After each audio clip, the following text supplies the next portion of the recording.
Hope your year's off to a good start. Hope you had a great holiday season. I was telling Charlotte yesterday that, one of the downsides of going through, it really is a holiday season. You go from Thanksgiving into Christmas into New Year's celebration, and then there's kind of almost a postpartum depression after that, because Valentine's Day doesn't count because nobody gets any time off for it. But so we're kind of in the. Steve, we can't hear. There's a young man back there that's in control of that. I have no power over. Wyatt,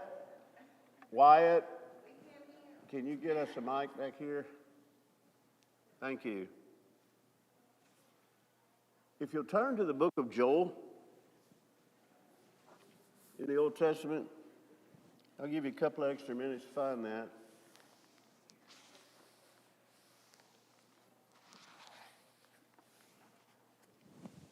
One of the challenges of doing what I do is trying to achieve balance in classes, balance in care groups, balance in sermons, also in Bible classes. And Wednesday nights we're in a study of the book of Mark from the New Testament. We just came out of a study of basically the history of the Restoration Movement, how we've gotten to where we are, and what that means about kind of where we're going. We just completed that as kind of a topical study. So we're going to look at one of the minor prophets, and it's probably one that doesn't get studied alone very much. Often it's included in overviews of the minor prophets. When I mention the term minor prophets, what comes to your mind? What's the first thing you think of?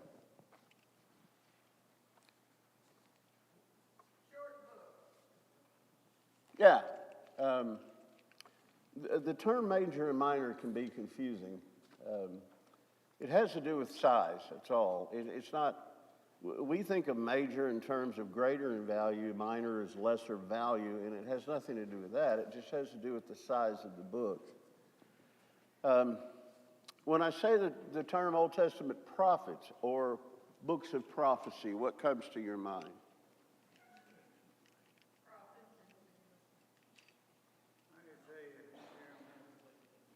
Say again? Isaiah and Jeremiah, okay. How would you classify the content of prophetic writers in the Old Testament? How would you characterize their writings? Is it prophesying about Jesus or is it prophesying about something else? Yeah. Now, the word prophetes in Greek, New Testament, doesn't mean a teller of the future. It means to foretell something. Now, forthtelling includes foretelling at times, but if you look at the prophets, very little had to do with prophesying where the Messiah would be born, and all those things are included in that. But the main purpose was to write to the recipients about their situation. So sometimes you had double prophecies that applied to what we're looking at right now, plus they included events that are going to happen in the future, but the majority of it is corrective. In fact, I would suggest to you the majority of it's bad news. Now, if you go through the Bible, or the Old Testament, kind of the way it's laid out, you got the first 5 books that are called the Pentateuch, books of laws, what they're called, and they're more of the narrative of how God came about with Israel. If you look at, and you've got wisdom literature, Psalms, Proverbs, those, and you've got the historic books, Chronicles and Kings, that basically are the events that really lead up to the prophets. And the prophets are, all right, we're in a mess. The books of Chronicles and Kings tell of the rise and fall, if you will, of Israel. And it reached its apex at the days of David and Solomon, and it really began to go downhill from there. Now, when I'm talking about apex, I'm talking about the influence in the world, those kinds of things, and prosperity. However, with David and certainly with Solomon, we have the introduction of moving away from God in large part because of that prosperity and the division of the kingdom that was brought about because of David.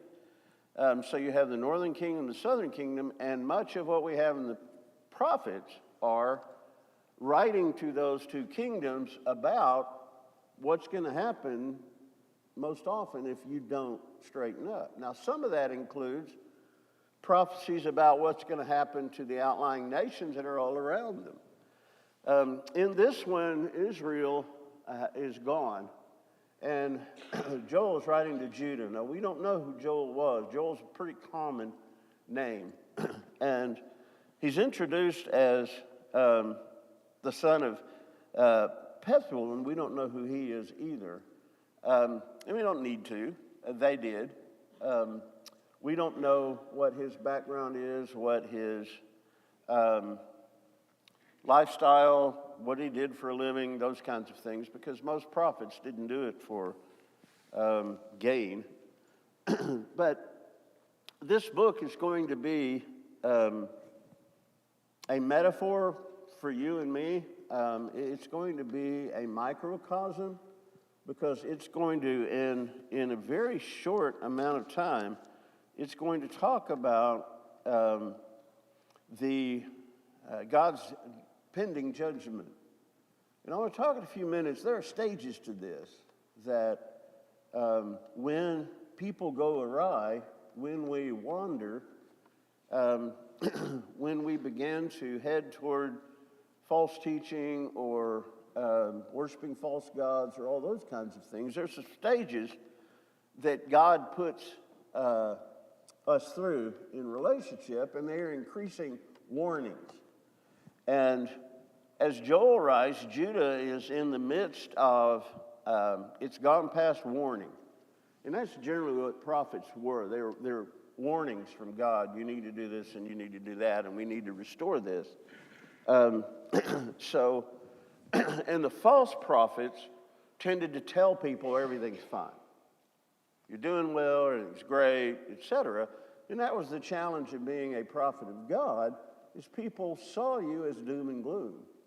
You know, it's always, you're always ragging on this, you're always complaining about that, you know, et cetera, et cetera. Well, we've got these guys who are telling us, you're God's chosen, you've got the law, you know, you've got the sacrifice, you've got everything going for you, et cetera. Who do we tend to listen to? And how do we choose who we listen to? So, and that's why Stephen told the council, which of the prophets did your forefathers not kill? Because people don't like true prophecy, okay? We like to be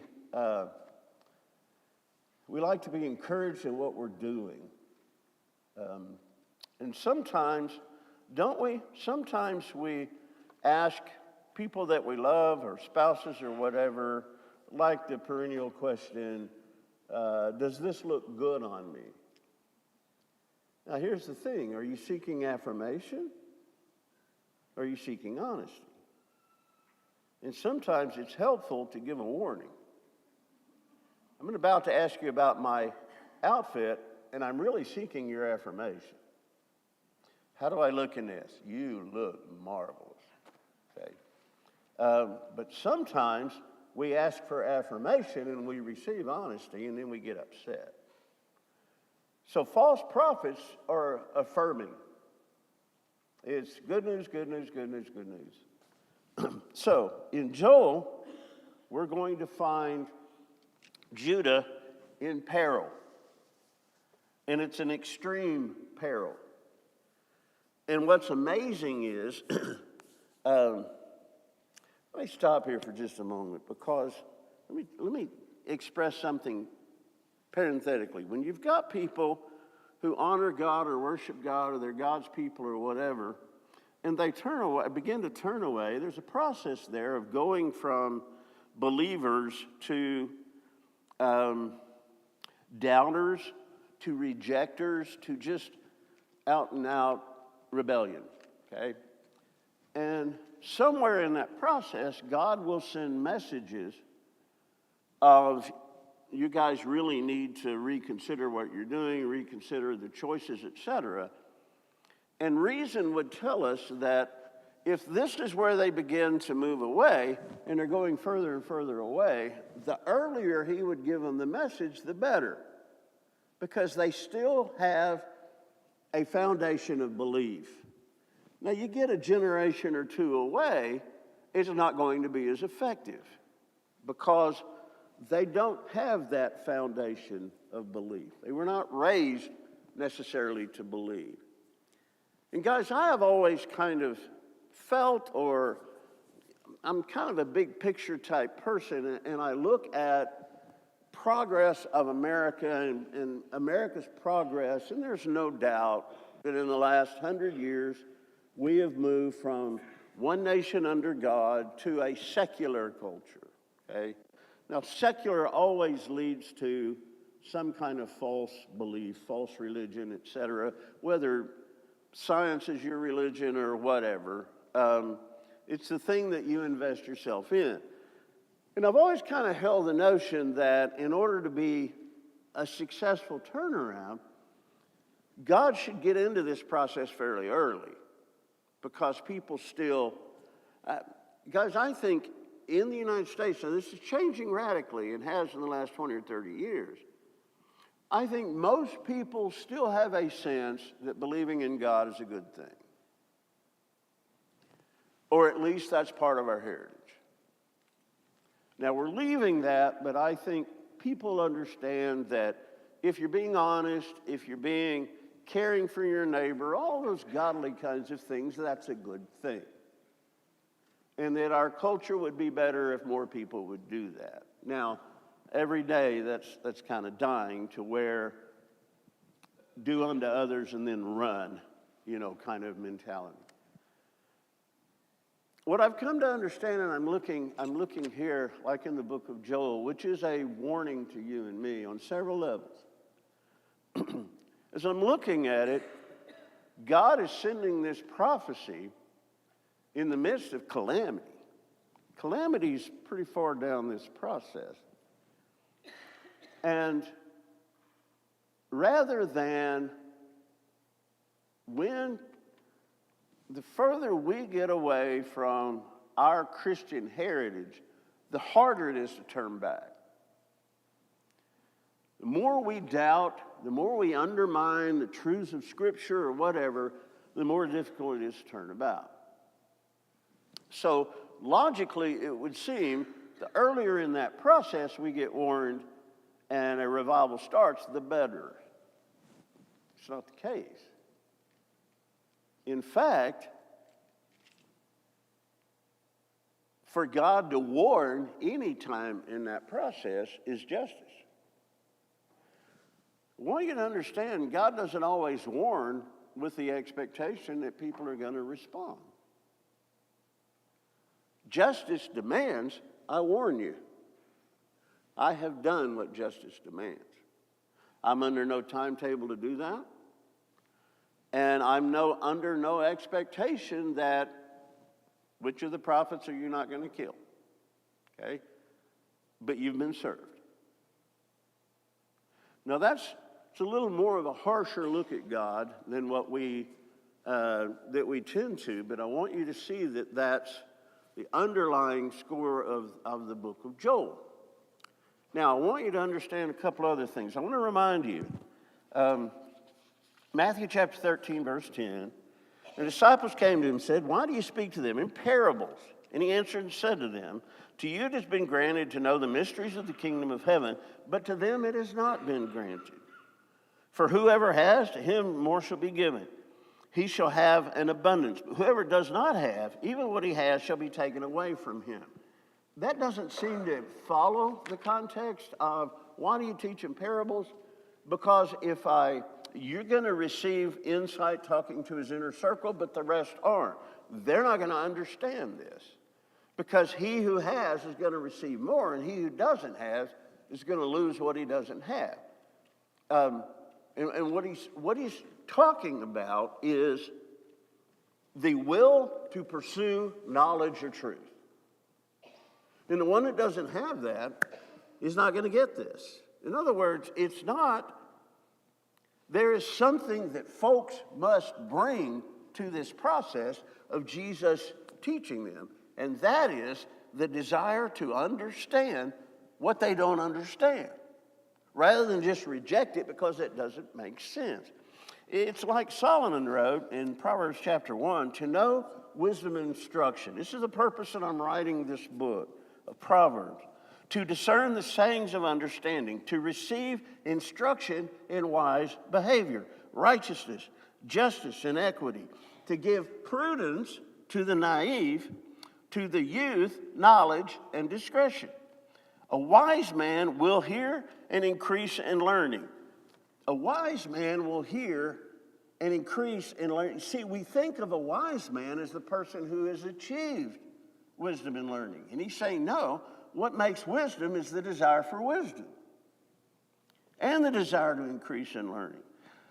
And a man of understanding will acquire wise counsel. Listen to this: to understand a proverb and a figure, the words of the wise and their riddles. This is purposefully obtuse. What's a riddle? What makes a riddle a riddle? Something to be solved. Something to be solved. What does that demand? Dedication, a certain amount of acuity, a certain amount of intrigue. Most people look at a riddle and say, yeah, I don't have time, I don't have whatever. Solomon is saying wise people write in parables, in riddles, in symbols, in figures, and proverbs, and you have to dwell on them. You have to meditate on them. You have to, and if you think of any good sleuth, they're constantly thinking about whether it's a crime or a theft or whatever, and they'll get an aha. Maybe it was this, maybe it was that. And one of the things that makes those stories intriguing is how they come to that aha and how they lead you to it, and you say, wow, how wise for you to see that. And they're doing the same thing. They're taking a riddle or a proverb or a figure, and they're deciphering it. Okay? It takes a little bit of ingenuity to be able to do that. And that's what Solomon was saying. If you're going to pursue wisdom, that's what it's going to take. And Jesus was saying, I'm not going to throw it out there just for anybody. Part of the weeding out process of who are sheep and who are swine is because he's not going to throw his pearls out before swine. They'll get trampled down. Is what do you bring? And it reminds me of, say in the 16th century, 17th century, if you wanted to study Kung Fu and you lived in China, you might present yourself to, and most of that was taught in temples. It was priests that taught them. There's a lot of reasons for this, but you would go to the temple and you would present yourself. And they would deem whether or not you were worthy to receive these teachings. Because these teachings were religion, part of their religion, okay? And so a young boy might go to the outer gates of the temple and he would sit there at the steps. Nobody opens the gate for him, but they're watching, okay? And over time, the changes of weather, the rain, all of that, if he stays, then at some point they may open the gate and invite him in.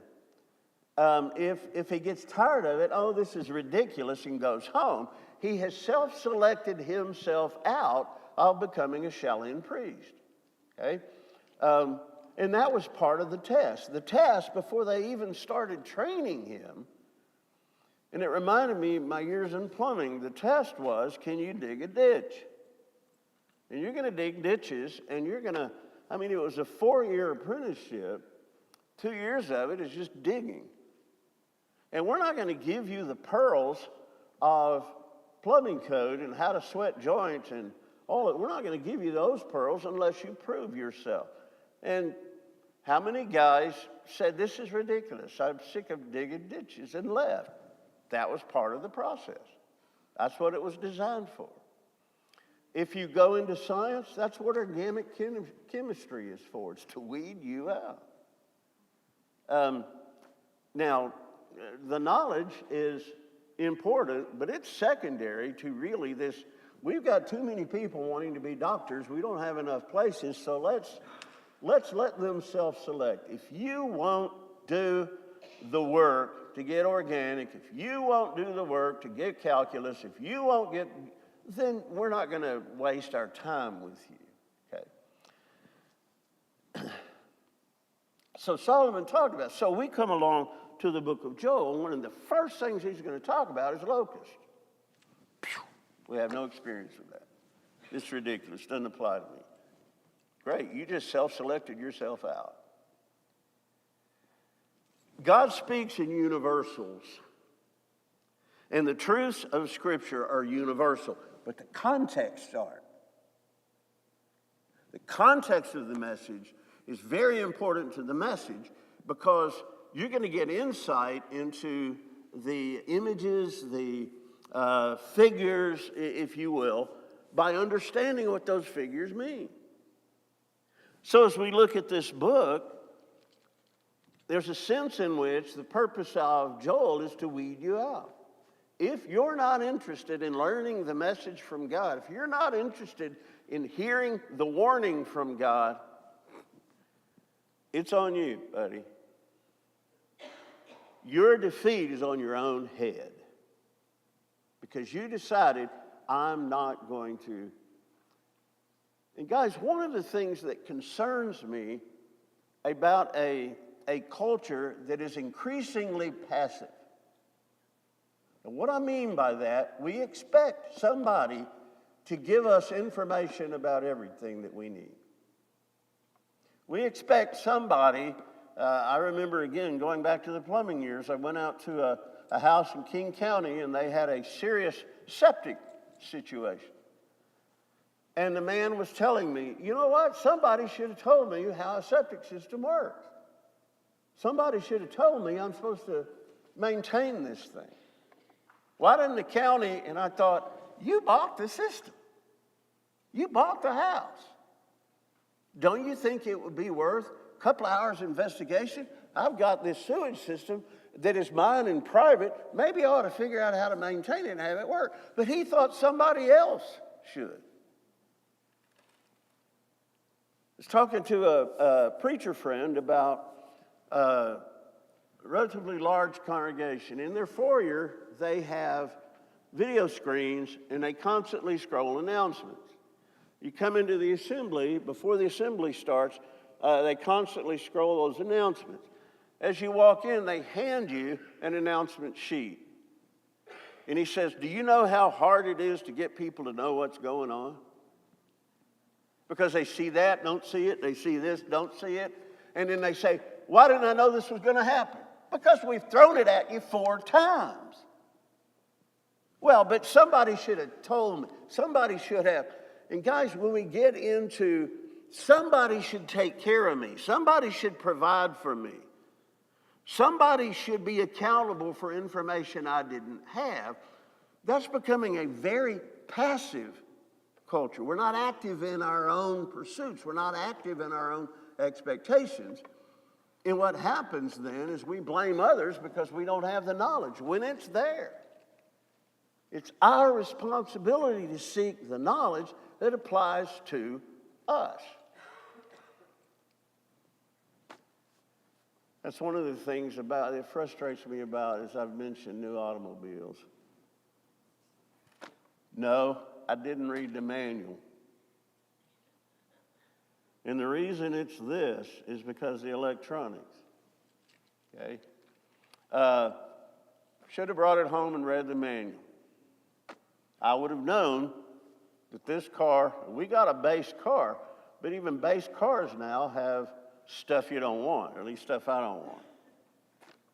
So we'd had the car a month, 6 weeks, And I found myself in the situation to need to put it on high beam. So I flipped it forward to high beam, and there were two little icons on the screen. One of them was a green high beam, and one was a blue high beam. What that didn't explain to me was these high beams are automatic. When it senses lights, it'll go to low beam. When those lights are passed, it'll go back to high beam. I didn't want that. I can do this. That makes me more passive in my own driving experience. It's got lane assist. I didn't know that when I bought the car. I didn't want lane assist. What lane assist is, you push a button, if you start getting toward the line, it will bring you back over. And sometimes you have to fight the wheel because it's going to, and if you get this far over, it'll bring it back. Now, I saw ads for Ford. They have lane assist that you can take and they advertise, you can take your hands off. Now, if I take my hands off the wheel for more than about 2 minutes, I get a message, put your hands on the wheel. Now, what it does, and also, is if I come up behind a car, it will slow down and keep a certain amount of distance. If that car changes lanes, then it will. I've become very passive, or I'm being encouraged to become very passive in my responsibility to drive this car. Now, you know we're headed toward autonomous and all that kind of stuff. And what that's teaching us is to be passive in our own life, in our own lives. Somebody else is going to take care of me.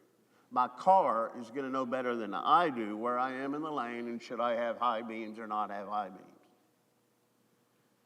beams. And it's on and on and on. Some of the cars, as soon as you get close to it, it sets the seat and the rear automatically for. We're becoming more and more passive. Somebody needs to do this for me. And I'm my father's son. All of those conveniences come with a price tag. Because one of these days they're going to wear out or break. And as my dad said, I don't ever get automatic seats or power windows because I can do this and I can do this. And they don't break. So we come to Joel, and folks are going to read it and not understand it. That's part of the purpose. And that sounds cold. No.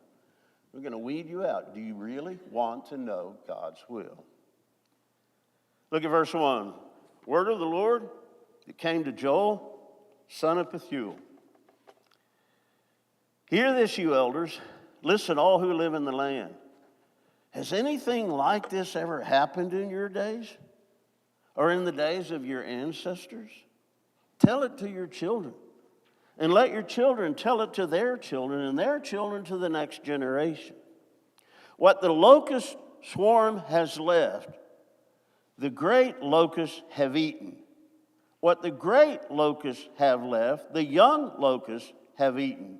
What the young locusts have left, other locusts have eaten. Wake up, you drunkard, and weep. Wail, all you drinkers of wine. Wail because of the new wine, for it has been snatched from your lips. A nation has invaded my land, a mighty army without number. It has teeth of a lion, fangs of a lioness. It has laid waste to my vines and ruined my fig trees. It has stripped off their bark, thrown it away, leaving their branches white. Mourn like a virgin in sackcloth, grieving for the betrothed of her youth. Grain offerings and drink offerings are cut off from the house of the Lord. The priests are in mourning, those who minister before the Lord. The fields are ruined, the ground is dried up, the grain is destroyed, the new wine is dried up, and olive oil fails. Despair, you farmers, wail, you vine growers, grieve for the wheat and the barley, because the harvest of the field is destroyed. The vine is dried up, the fig tree is withered, the pomegranate, the palm, and the apple tree, all the trees of the field are dried up. Surely the people's joy is withered away. Wow. Boy, it hits the ground running about these locusts. Now again, that's not a context many in this room understand. Most of us know about locusts from our history of being raised in the church.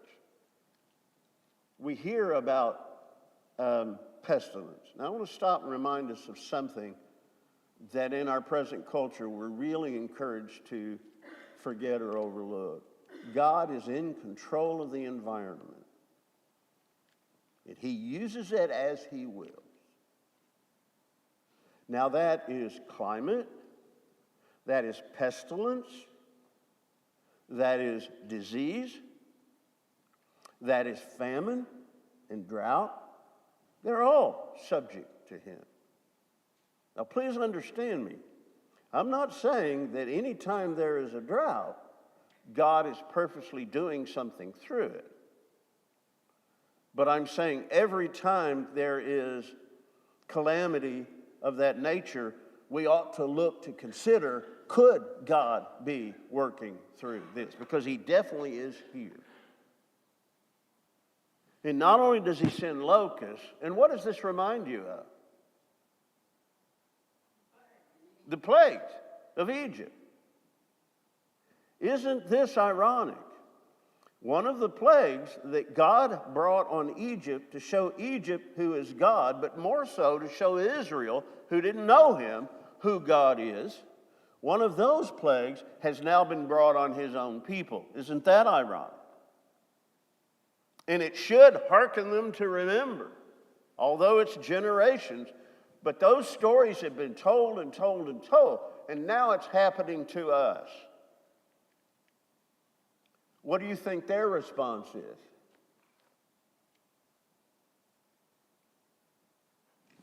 Man, look at this climate devastation.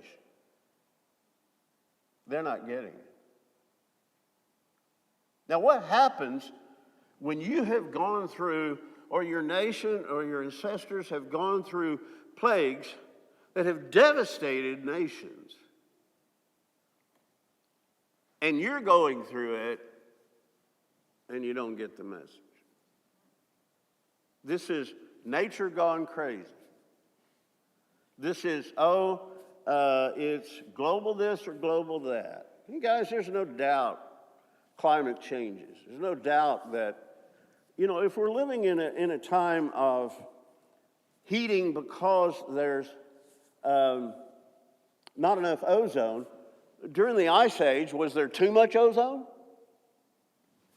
Those living through the Ice Age, would they say, well, God's angry at us? I mean, we're nuts.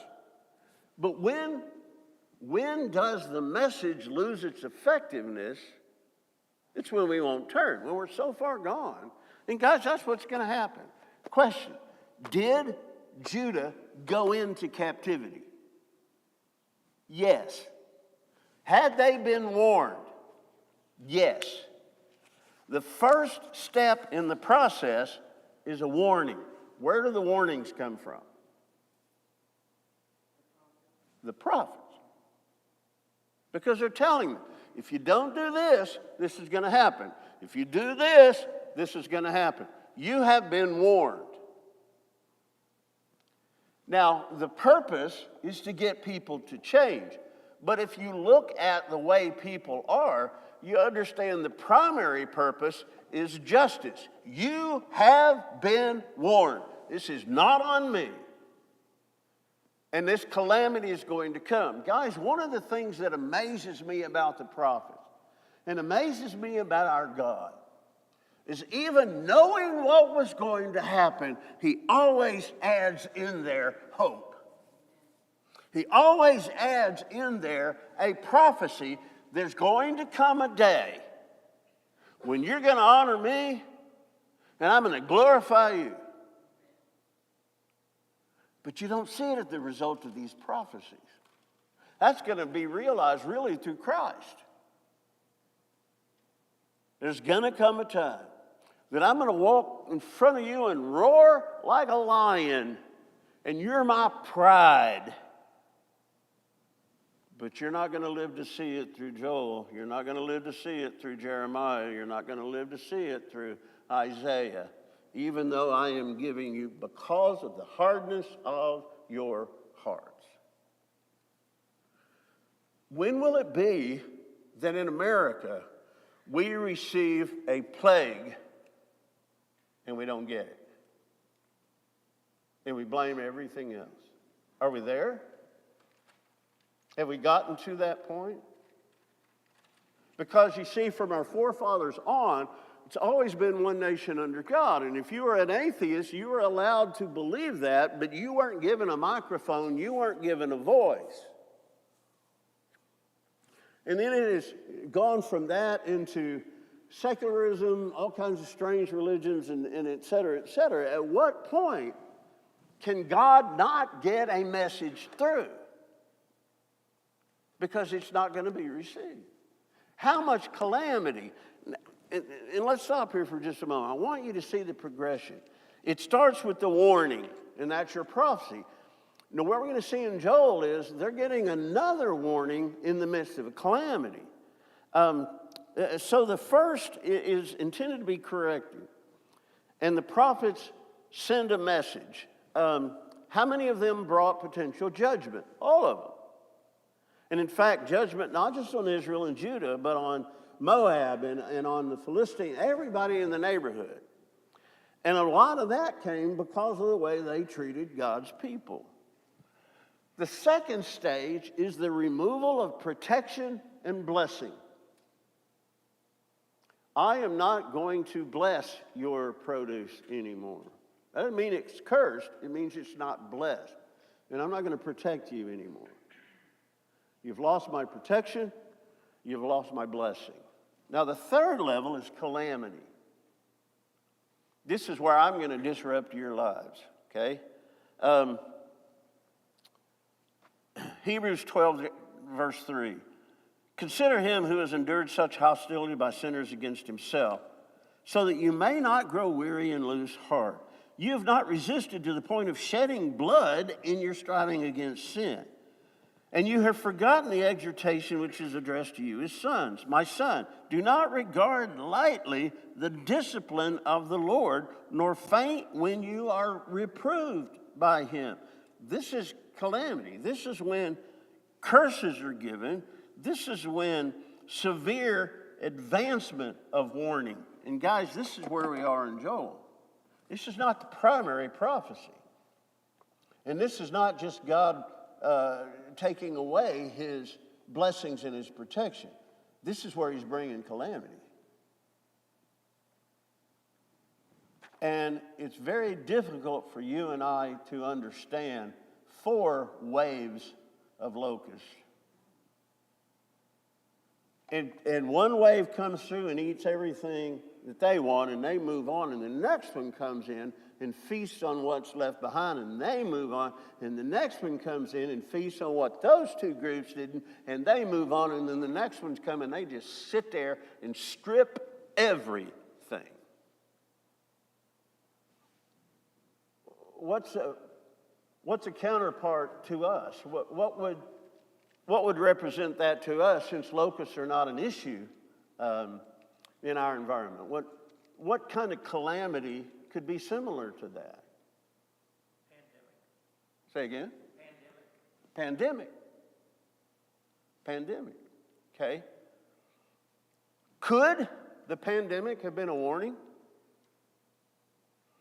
Guys, what I think the Hebrew writer is saying is you can't always know how God's working.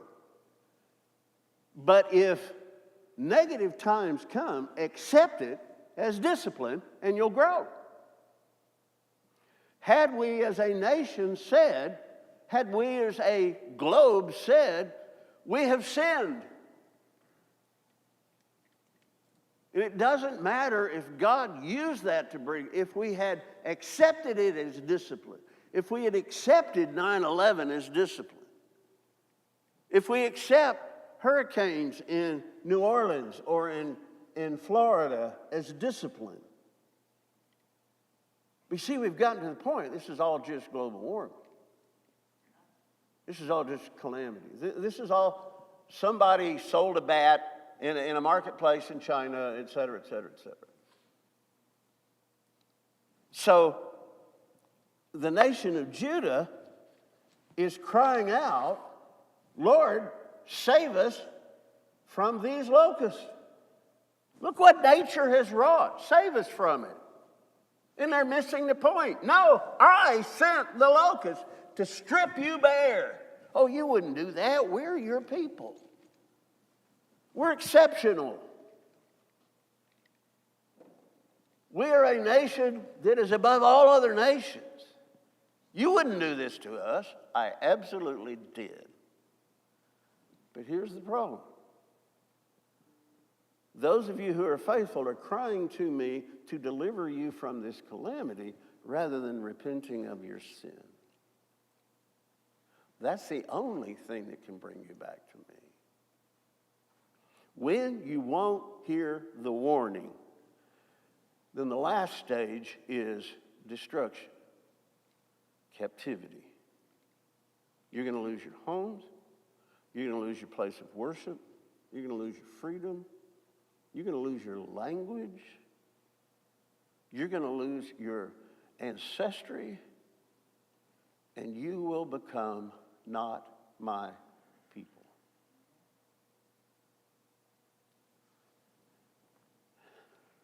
What did the northern kingdom become? Who was it Jews hated the most? The half-breeds that used to be Israel? Who became what? Samaritans. Interesting aside, do you know how many Samaritans exist today on the planet? People who can trace their lineage back to that? Buckle your seatbelts. Less than 3,000 in the whole world. They lost everything. When they came back, they didn't come back. Very few did. There was nothing to come back to. Pardon me? There was nothing to come back to. Yeah. And they were mostly Assyrian by that point. They had intermarried, and that's one of the reasons the Jews hated them, because you have lost your culture, you've lost your language, you've lost all of that. And that's the final stage. Guys, Samaria was destroyed and is no more. There's a small enclave, but there's nothing significant about them. They don't claim their heritage. They don't say we're proud to be, whatever. And God used them an example, not just to Judah, but to the United States. This is what happens. After I've sent warning, you reject that. I remove my blessing from you. You complain about that. I send to you calamity, and then I bring to you destruction. And guys, isn't that how the world works? Isn't it starting from giving us a beautiful blessing of the Garden of Eden to the final judgment of destruction to those who rejected him? He's showing us this cycle in microcosm. He's showing us, here's what the future holds if you keep doing what you're doing. And to think, and how many people will accept the vision of God that he's looking down on his people and he devastates everything. Guys, when he talked about stripping the trees down to white, that means they've eaten all the bark off. It's not just the fruit of it. What happens when you take all the bark off a tree? What's the bark for? Protection. Containment. And when you strip all of that off, man, all your parasites now just have, this is devastation. And Lord, help us. The world has unloaded on us, and you need to deliver us because you promised in this and that and whatsoever, and they won't. What will it take for America to take responsibility for our sin, to take accountability for our sin? And have we passed that? To where no matter what God does, we're going to attribute it to something else. And if we attribute what God's doing to something else, God's warnings to us go unheeded, and eventually what comes is destruction. That's what the book is about. But the great thing is, it's going to end up with a message of hope. If you will, I will restore like you've never seen before. But first, you've got to deal with what has separated us and what has destroyed you. Let's take a break. If you'll read the book. It doesn't take but 7-8 minutes. Read it and let's look at it. But I want you to see the metaphors that are going to be used, because we got to solve this riddle. We can't just say, well, that doesn't apply to me. That doesn't make sense. I don't have any time for it. Let's take a break and get ready for our assembly.